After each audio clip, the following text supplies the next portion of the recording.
On this episode of Money Matters with Jim Doyle, building next-gen business skills, featuring guest Ross Bonetti of Livingspace, with John Clerides, Victor Yoshida, and Dane Chauvel.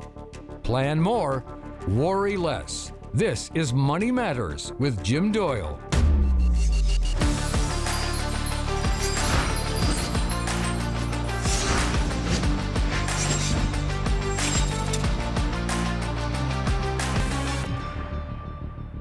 There's an old story that asks, how do you eat an elephant? The likely answer, one bite at a time.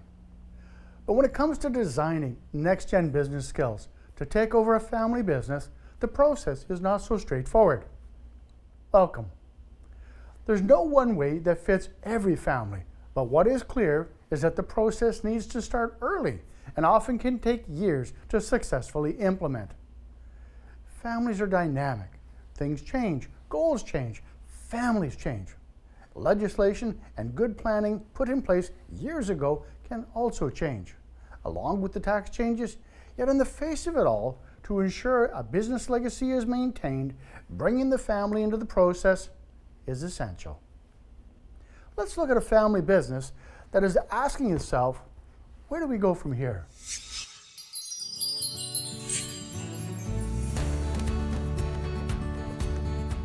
My father had an appliance store on the North Shore and grew up in that environment, always sort of was present at the store, helping out as a young kid, and then grew into that business and worked for him for probably about 10 years. He was ready to retire and I didn't want to be in the appliance business. I liked the furniture business and always was design, junkie. Kind of the joke in the family was that I was feeling my baby blanket for thread counts. I built a store on the North Shore in Vancouver and started Livingspace. That was in 1988. Livingspace now has grown into a large business. So yeah, it's great to have my two sons now join me in the business, and so it's nice to see my boys now being associated and dealing with the second generation or third generation of those businesses that we deal with in Italy. Our organizational chart, and it's me and 35 people right underneath me sometimes, and it's like, okay, this doesn't work. We need to split this up, and so we're doing a good job at organizing the business to be successful going forward. When we come back, we'll have Ross Bonetti with us. One of my sons is running the logistics, so which is a crazy job, and he's learning to be a leader.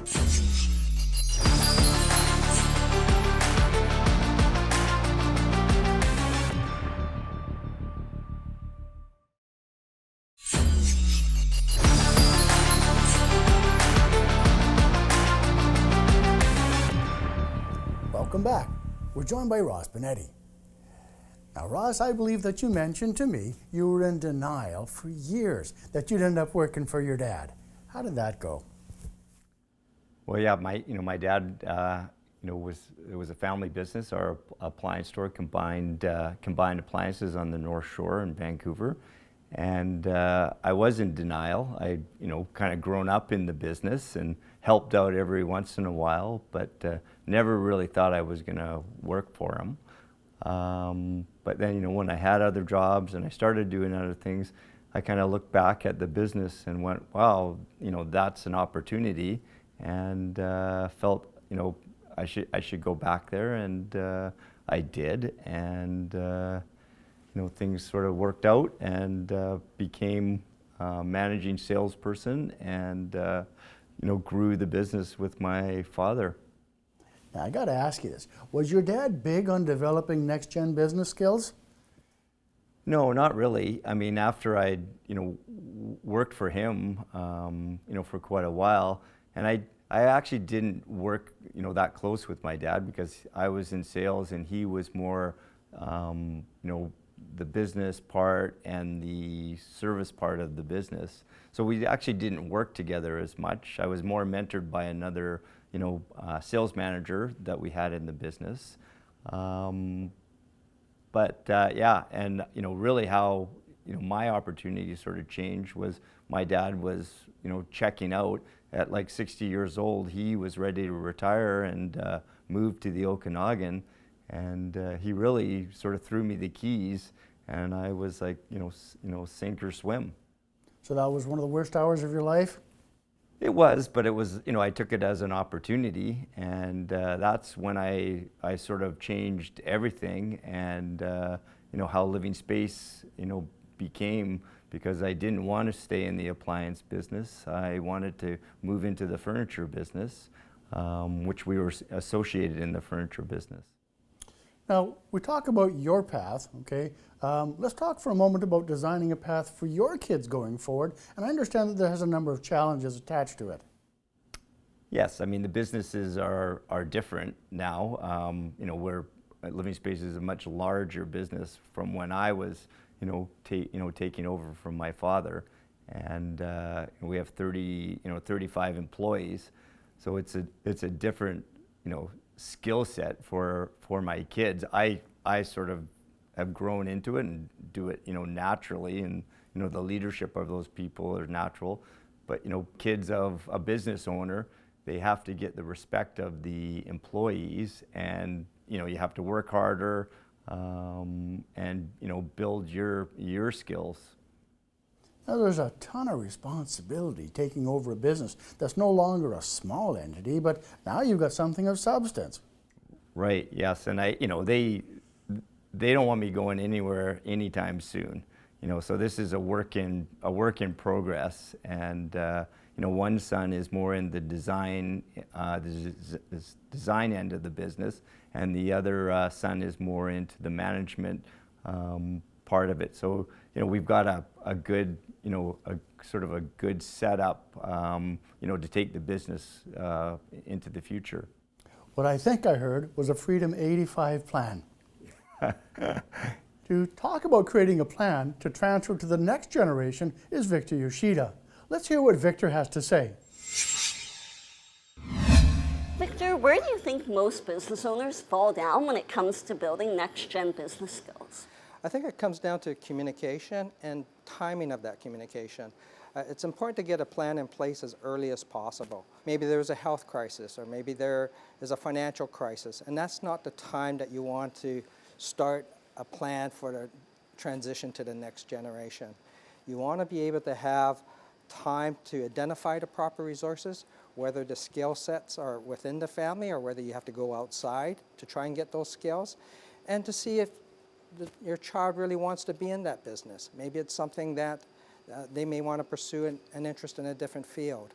And so when we look at what elements might be missing when it comes to building next-gen business skills, what could you offer business owners as a support? Well, as part of this whole transition plan, it's always important to get your lawyer involved, your accountant, and your financial planner. There are various legal ramifications of transferring business.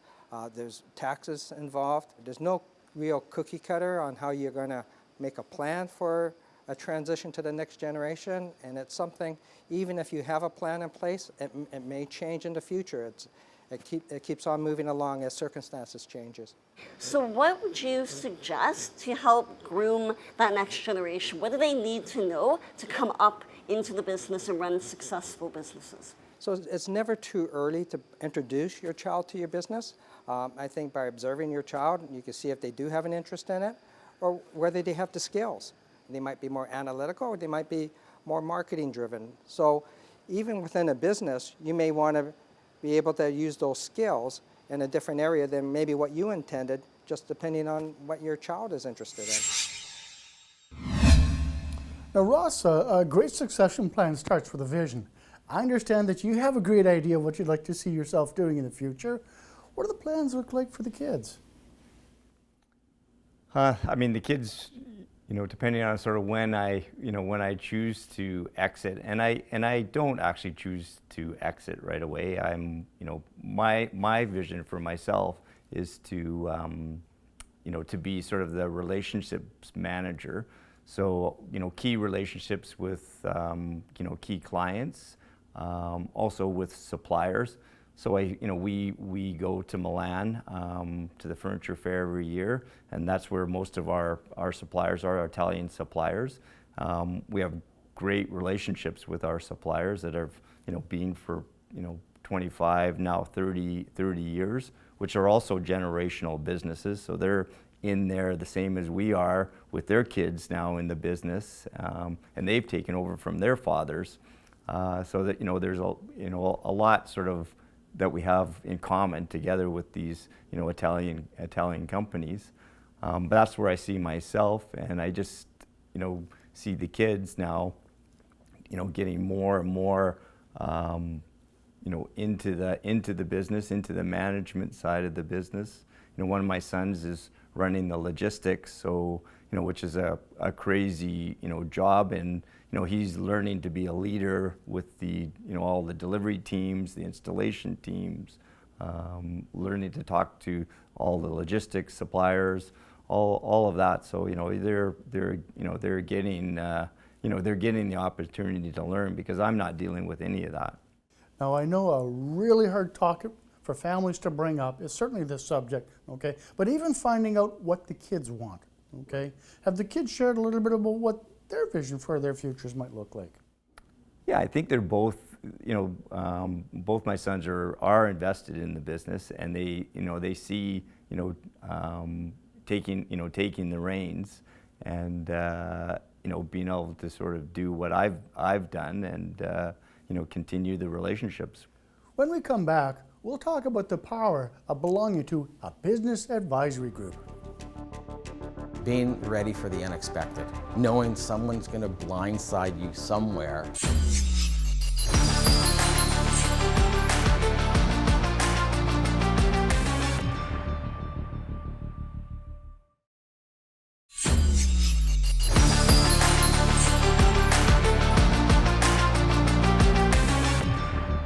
Welcome back. Let's talk about that business advisory group. Ross, I understand that you've been a member of a business advisory group for a lot of years, and it's been a really valuable resource for you. Could you share a bit about that? Sure. Yeah, I've been in a group now probably, 20 years now, in the same group, and most of the members are original members, different businesses, but we meet once a month. And we have a mentor and a facilitator in our group that sort of keeps us, keeps us on point. I say, he's like herding cats between these entrepreneurs, trying to, get us to, focus.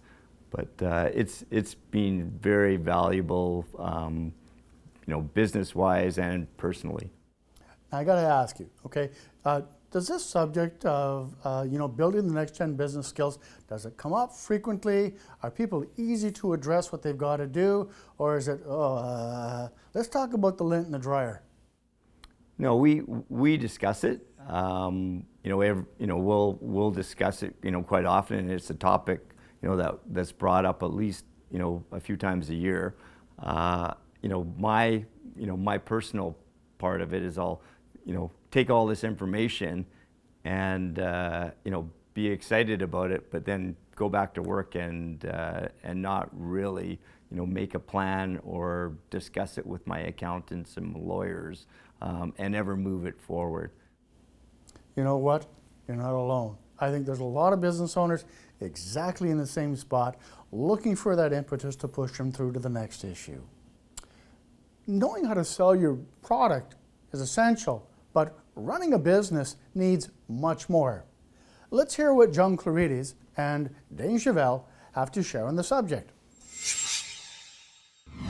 The thing that's always going to be there are people skills, knowing how to deal with people. That's the number one thing. Number two is resiliency. Every roadblock or everything is an opportunity to get better, to learn more. And the third, in terms of what's going to be out there, honestly, I don't know. But being ready for the unexpected, knowing someone's going to blindside you somewhere, with something, whether it's a new policy, a new competitor, COVID, supply chain, and being ready for that and having your sort of systems in place and talking about the future and reading a lot. That's how you prepare yourself. Technological literacy is incredibly important, and that's what I tell young people that care to listen to anything I say, and that is that we find that it is incredibly hard to recruit people that understand things like digital marketing. So I think there's tremendous opportunity for people that have an interest in and a capability in those types of areas. So Ross, where do you want to start with this one? There's so much in here, okay? But there are 2 points that I did want to kind of touch base on if I could, okay? One is developing a skill set to prepare for the unexpected. And I think the second is about technology. I think something that is unique with regards to your business. Yeah, so we, in March, like everybody else, we, packed up and, everybody took their computers and went home. We had a big meeting, and that, that was sort of it for us. And we all went home and contacted every client, we sort of ever dealt with, told them the situation, what we're doing at the store, and, started sort of looking at things that we could get out there to our clients with technology. And we've never had an online site before, but we started building an online site, and now launched that, I guess 6 months ago or 7 months ago, and now it's a very successful online shopping site. And you got a son, I think, who kind of headed this project? He did, yes, yeah. Yeah, Quinn was, working on that and with a team, and got everything going. We also took our marketing department, which we were, using sort of, it was an outsource, but we brought all our social media, all our advertising into the store because it was just with the shopping, shop online, it was just more cohesive to put the whole package together. Still more to come with Ross Bonetti. We'll be right back. Really, kind of going to get into it with my accountants, business advisors.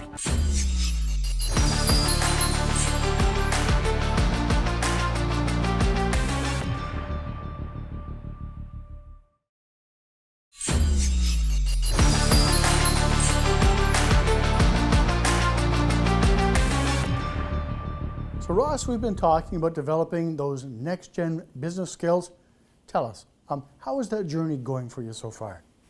I mean, it's been a slow process, and one of the reasons I really wanted to do this show is because I like the topic, and knowing that I need to dive into this, sooner than later. So I'm really, kind of going to get into it with my accountants, business advisors, and my group to really start the process. And for me, it's time because I need to kind of get going, and I want to take a little bit more time off and work from home and not be tied to the store day after day. So I love the fact that you're looking to try and take on some of the pieces rather than wait until you perfected the whole pizza. Right. Awesome. Now, one of the questions that I like to ask, and this one's a little bit delicate sometimes, okay? The process goes an awful lot smoother if all of the players are talking to each other, okay? Have you had an opportunity to have the accountant talk to the lawyer, talk to the financial people, insurance people, investment people, the family members, okay, in addition to yourself? We have. I mean, we have started the process where my accountant's been talking to my financial advisors and the lawyers, getting things together. Like I said, they're ready, and I just have to get on board with it and find the time to really work on that plan and just discuss it with my sons in the business. Now, Ross, again, I want to reiterate, you're not alone in the journey, but I think you're on a wonderful one to start. Thank you. Thanks for sharing your thoughts here today and your contributions to the show. As a wealth advisor, I love talking to family business owners about their legacy plannings and what they'd like to see happen should they move a business to their kids as part of a succession or exit strategy. It's an interesting subject that many families don't talk about enough, or the subject gets put off until there's a quote-unquote convenient time to start these conversations. Developing those business skills that keep your kids engaged to take over, but it requires a helping hand and structuring a plan of development over many years with ever-increasing responsibilities and expectations. There's lots of resources that can help start these conversations. But what's equally important is continuing these conversations within the family. Goals change and priorities shift within families. For a successful transition, develop a plan and make sure that your family members are engaged in the planning process. Now, I wish we had more time. I want to thank Ross Bonetti, Victor Yoshida, John Clerides, and Dane Chauvel for sharing their thoughts on money matters. Because financial aspects touch so many elements of our lives, it pays to get great advice. Plan more, worry less.